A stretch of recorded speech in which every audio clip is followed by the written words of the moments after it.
여기가 4파 부근이고 피보나치 찍어 봤었을 때 가장 빠질 수 있는 가격이 27,000대인데 지난번에 28,000원대까지 거의 다 빠지면서 한 번 더 빠질까 안 빠질까를 봤었을 때 안 빠지고 여기서 계속해서 수렴이 나올 가능성이 높다라고 생각을 하고 있었고, 그래서 이미 한번 ABC로 올라갔다가 B파동이 떨어지게 되면 이 밑에 부분에서 매수를 해서 위에 올라가는 파동을 기대한다고 말씀드렸고, 제가 좀 디테일하게 5분봉으로 보면 지난번 방송에서 여기서 매수를 했었죠. 이게 정확한 가격은 기억 안 나는데 한 31,000 초반? 31,000? 31,000? 31,100대? 이 정도에서 롱매수를 했었고, 그 다음에 여기서 롱매수한 건 최소 반등 지점에서 절반 매도할 거고 나머지 절반은 역지점 걸어놓고 잘 거다라고 말씀을 드렸고, 여기서 롱매수 했던 거의 이유는 이렇게 ABC A가 나왔고 ABC B가 나오고 C웨이브가 나오지 않을까라는 생각 기대로 했었고,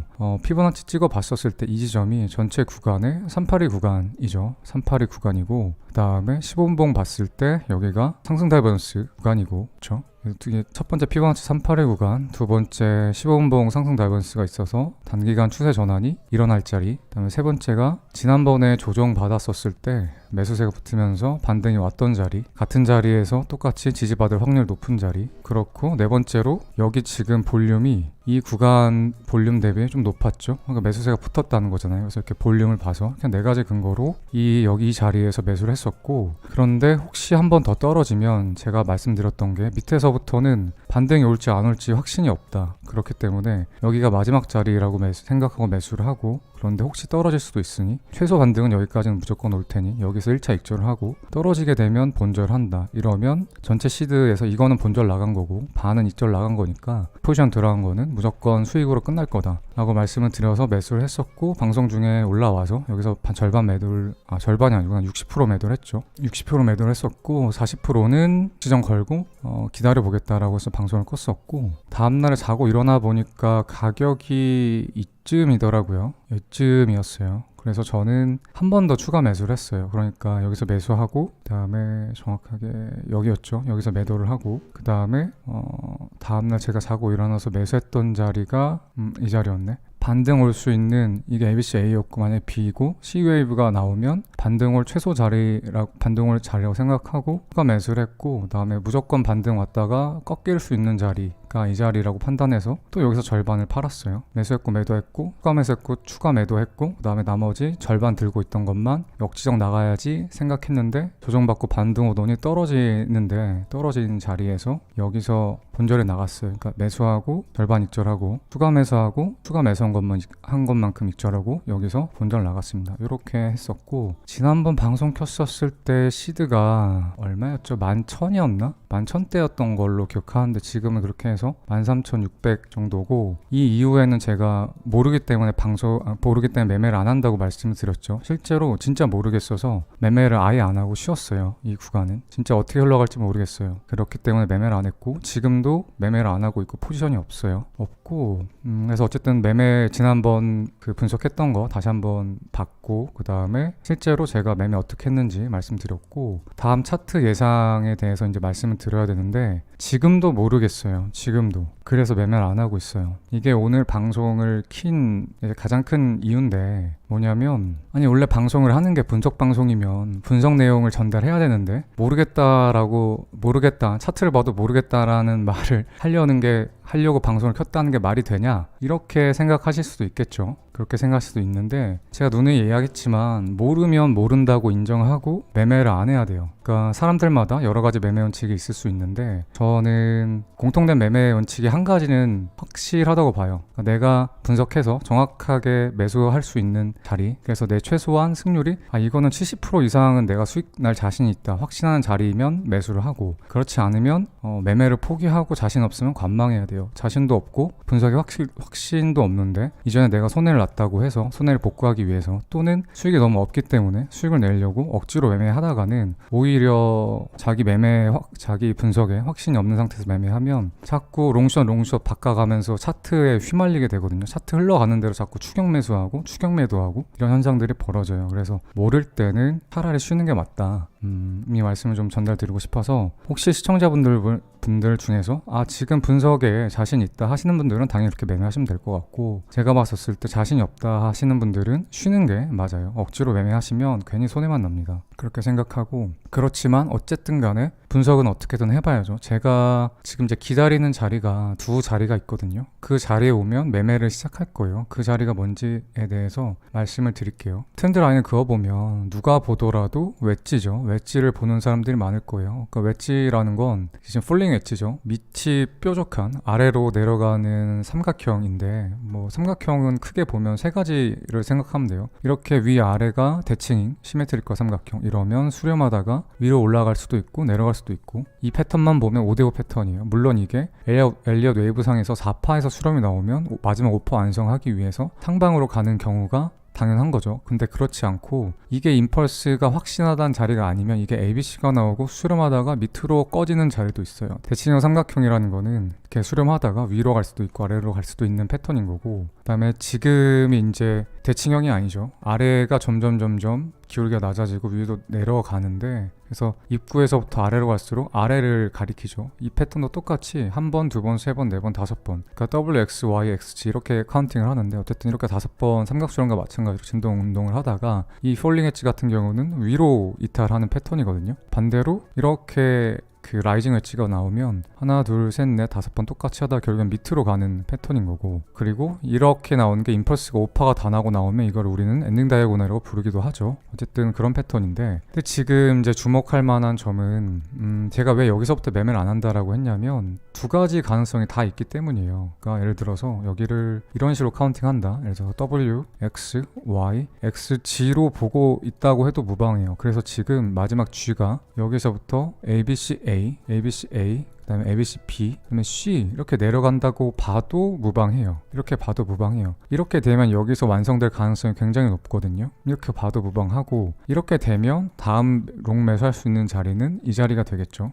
그래서 이 자리가 오면 매수를 할 생각이에요. 일단 이 자리가 오면 매수를 할 생각이고, 여기가 제가 지난번에 말씀드렸었던 일봉으로 보면, 제가 만약에 분석이 다 틀려서, 이쪽 카운팅이 틀려서 메이저 3파가 여기서부터 여기까지 완성된 거라고 하면 피보나치를 찍었었을 때 이게 27,600? 500? 이 정도 될 것 같아요. 마지막 그 자리거든요. 그 자리기도 하고, 지금 만약에 여기서 한 번 더 떨어진다라고 하면 4시간 봉으로 보면 여기서 이렇게 떨어진다라고 하면, 다음번에는 이렇게 떨어지면, 그리고 이 트렌드 라인 하단을 깨지 않는다는 전제 조건 하에 여기서 반등이 이렇게 만약에 나오면 4시간 봉 상승 다이버런스가 분명히 생기는 자리예요. 아직 떨어지지도 않았는데 어떻게 하냐라고 하면, 떨어지게 되면 안 가게 돼 있어요. 그러니까 이 트렌드 라인 위에서만 반등이 나오면 이렇게 떨어졌다가 과매도권까지 안 내려가거든요. 그랬다가 이렇게 상승 다이버런스가 나와요. 가격은 떨어졌지만 RSI는 떨어지지 못한 채로 반등이 나오면 다음에는 이 상승 트렌드를 깨고 올라갈 가능성이 굉장히 높아요. 그런데 이제 한 가지 여기서 주의해야 할 점을 말씀을 드리면,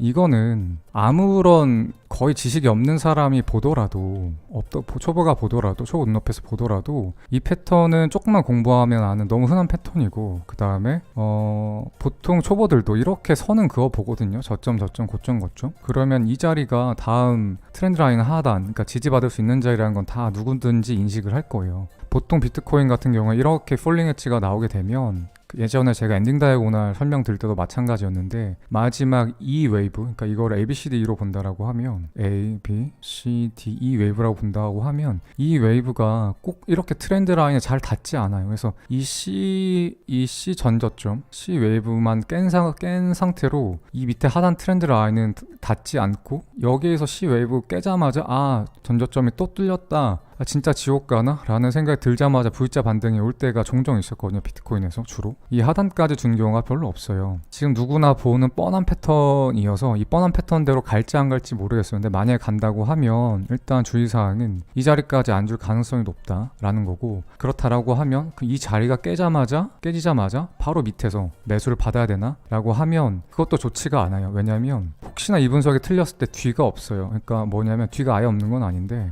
여기서 롱 롱매수가 들어가게 되면 일단 손절 라인이 어떻게 되냐면 이게 되거든요. 그러면 이게 손절 라인이 그래도 꽤 커요. 한 $1,000 정도는 될 거거든요. 그러면 그 3% 정도, 한 3.23% 정도 그걸 잡고 들어가야 되고, 손해 현물로 했을 때 레버리지 10배 쓴다고 하면 30% 손해겠죠. 손해가 좀 크게 날 수 있는 자리고, 그리고 특히 만약에 이런 경우에는 밑에 살짝 깼다가 휩소주고 올라올 수 있거든요. 그래서 휩소까지 감안하면 손절이 더 크게 날 거고, 제일 싫어하는 경우죠. 여기 손절 라인 잡고 매수했는데 반등할 줄 알았는데 반등 안 나오고 떨어지길래 손절 나갔더니 위로 올라오는 경우, 이런 경우도 생기죠. 그렇기 때문에 제가 봤었을 때 제일 베스트 케이스는 뭐냐면, 만약에 패턴이 나온다라고 하면 가장 좋은 방법은 확인 매매를 하는 거예요. 그러니까 여기서 반등이 나올지 안 나올지 우리가 미리 예측해서 모험을 감수할 필요 없이 확인하는 거죠. 실제로 반등이 나오냐, 여기서 나오건 아니면 힙소를 살짝 주고 나오건 아니면 전저를 뚫자마자 나오건 확인을 하고 들어간 거죠. 어떻게? 여기서 떨어졌다가 반등이 4시간봉으로 나오면 RS가 이렇게 떨어졌다가 올라오면서 상승 다이버스가 컨펌이 되거든요. 그러면 이 꺾이는 거 보고 롱매수를 들어가더라도 이미 RSI는 올라왔기 때문에 상승 다이버스가 컨펌이 되죠. 컨펌이 됐다는 거는 다음에 트렌드 라인 뚫고 올라갈 확률이 굉장히 높다는 거예요. 그래서 이때 들어가는 게 차라리 확률이 훨씬 높아요. 물론 손절 라인은 멀어져 있다는 단점이 있어요. 그래서 모든 매매가 장단점이 뚜렷해요. 내가 리스크를 안 떼 손절 라인을 짧게 가져갈 것인가, 리스크를 떠안지 않고 확실하게 더 승률 높은 확인 매매를 하되, 이러면 조금 손절 라인이 멀어지고, 이거는 사람 성향의 차이인데, 제가 봤었을 때 이때 뭐 본인 입맛에 맞게끔 대응을 하면 되겠지만, 일단 이 자리를 확인 매매를 해보는 게 좀 좋은 자리라고 개인적으로 판단이 돼요. 그래서 일단 이 폴링 엣지를 많은 사람들이 아마 보고 있을 거예요. 너무 뻔하기 때문에. 어쨌든 그래서 이 폴링 엣지에 대해서 가능성이 있으니까 말씀을 드린 거고, 저라면 확인 매매한다 라고 말씀을 드릴게요. 그 다음에 제가 애초에 처음부터 말씀드렸던 삼각수렴, 그래서 이 자리가 중요한데, 어쨌든 제일 중요한 자리는 이 상단 트렌드 라인 또는 하단 트렌드 라인이에요. 이 전저를 깨고 하단 트렌드 라인까지 오느냐, 이 상단 트렌드 라인 깨고 위로 올라오느냐, 이에 따라 매매 자리를 고를 거예요. 그러니까 떨어지면 당연히 밑에서 롱매수 관점에서 4시간 봉 상승 다이버스 컨펌되는 거 보고 롱매수를 들어갈 거고, 그렇게 되면 여기가 웨지 패턴이었고 4파 조정 자리였기 때문에 ABCDE 또는 WXY, XG 카운팅 한 다음에 정거로 깨고 4만 후반까지, 중후반까지 올라갈 수 있는 가능성이 있는 자리죠. 그런 거고, 그래서 제일 중요한 건 여기서 반등이 오더라도 임펄스가 첫 파동이 뭐 이런 식으로라도 1, 2, 3, 4, 5라도 이 트렌드 라인 맞고 조정을 받더라도 첫 파동 임펄스가 나온다라고 하면 조정 받고 뚫어서 위로 다음에 장대 양봉 나올 거거든요. 그래서 이게 굉장히 중요하고, 첫 파동 임펄스가 나오는지 이거를 좀 카운팅 해보는 게 중요한 것 같고, 다음에 두 번째로 혹시나 지금 반등 나왔던 게 이 트렌드 라인을 깨고 이 위에까지 올라간다라고 하면 역시나 크게 삼각수렴을 보는 게 맞을 수 있어요. 제가 처음 예측했던 것처럼. 그래서 제가 처음부터 계속 지금까지 주구장창 이야기하고 있는 삼각수렴은 이 전저가 깨져야 제 분석이 틀린 거고, 그렇지 않으면 틀린 게 아니라고 말씀드렸잖아요. 그래서 지금은 더 관망을 해봐야 돼요. 왜냐면 이 밑에 떨어졌었을 때 제가 지난번 말씀드렸던 이 31,000 밑으로 떨어지게 되면 이게 ABC로 이렇게 저점까지 이걸 뚫고 반등을 오려고 하는 건지 아닌 건지를 알 수가 없어요. 알 수가 없기 때문에 이 자리를 매매를 안 한 거예요. 그래서 저는 이 자리를 뚫어줘서 떨어지면 여기서 이제 롱 관점에서 볼 거고, 반대로 트렌드 라인 뚫고 ABC로 이런 식으로 올라가게 되면, 그러면 다음에 여기가 됐건 여기가 됐건 두 군데 둘 중에 하나쯤 추세가 꺾일 거거든요. ABC로. 왜냐면 여기가 ABC인 게 확실하죠. 그렇기 때문에 ABC A고 B고 C파동 완성되면 C자리가 또 나올 거예요. 그러면 크게 삼각수렴해서 A, B 자리가 되겠죠. 그 다음에 C 하락이 있고 D 상승이 있고 E가 있고 올라가겠죠. 그러면 여기서 C자리가 괜찮은 C자리가 될 수 있어요. 그래서 이 트렌드 라인 깨고 올라오면 위에선 숏관점 위주로 볼 거고, 반대로 그렇지 않고 떨어지면 롱 위주로 볼 거예요. 이렇게 매매 계획을 세우고 있습니다. 그래서 지금은 제가 원하는 자리는 여기 또는 여기이기 때문에 이 가운데서는 파동이 어떻게 나와도 결국에는 위로 갈지 아래로 갈지 저는 분석을 할 수 없어요. 제 한계는 여기까지이기 때문에 제 한계를 명확히 인식하고, 나는 여기서 매매하면 안 되겠다라고 생각하고 매매를 안 하려고 합니다. 어쨌든 특정한 상황이 지금 이렇게 되긴 했는데, 여러분들도 혹시나 차트 분석을 하다가 위로 갈 가능성도 보이고 아래로 갈 가능성도 보이는데 타점을 정확하게 순전하게 잡고 들어갈 타점을 정확하게 보이지 않는다라고 하면, 그러면 웬만하면 매매를 안 하시는 게 좋아요. 어쨌든 분석은 여기까지예요. 분석은 여기까지고 그 다음에 여기쯤에 상단 추세를 뚫고 올라온다고 했었을 때 당연히 숏 관점을 볼 건데, 여기도 정확하게 카운팅 하셔서 들어가셔야 돼요. 정확하게 카운팅 하셔서 들어가셔야 돼요. 어설프게 짧게 들어가면 숏 물리게 되면 괴롭거든요. 그래서 여기서 너무 올라왔네, 숏이다, 드립다, 숏 치지 마시고 카운팅 보고 추세 전환 지표 확인을 하시고 들어가세요. 알겠죠? 어쨌든 오늘 분석, 차트 분석은 여기까지예요. 그리고